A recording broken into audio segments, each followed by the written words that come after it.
Isang malungkot na balita, no, yung in-expect po natin na sagupan sa pagitan, no, nitong acting mayor ng Davao City na si Baste Duterte kontra dito sa PNP General Torre.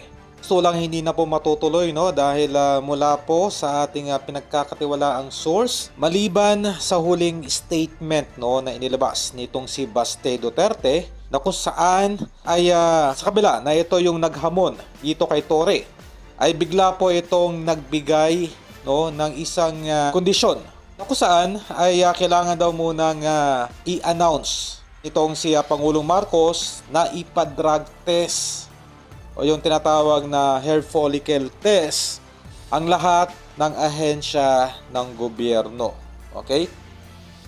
So kung titignan, no, ito ay isang uri na lamang, no, ng demand para makaiwas itong si Baste sa tila ito ay napasubo nga, no, sa paghahamon dito kay Torre. Okay, dahil mula po sa atin nakuha ang impormasyon ay labis pong natakot, no, itong si Baste Duterte nang nakita nito ang sparring session na ginawa nitong si Torre.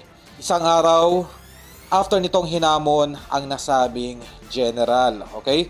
Well, kung titignan naman, no, ay meron ding kahit papaano background sa pag-iensayo, no, patungkol sa boxing itong si Baste Duterte. Ganoon pa man, meron po kasing kasabihan, no, na may mga politiko na kumbaga ay matapang lamang sa salita.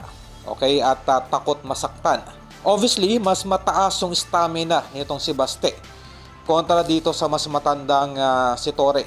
Ganoon pa man, marahil ay takot, hindi sanay na masaktan itong si Baste Duterte.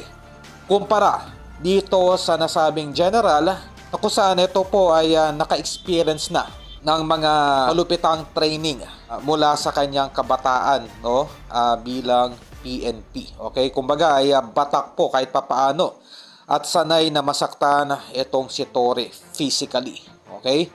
At alam naman natin na itong si Baste ay spoiled, no, ng ating former President Rodrigo Duterte. Kumbaga ito po ay literal na anak mayaman ng isang politician.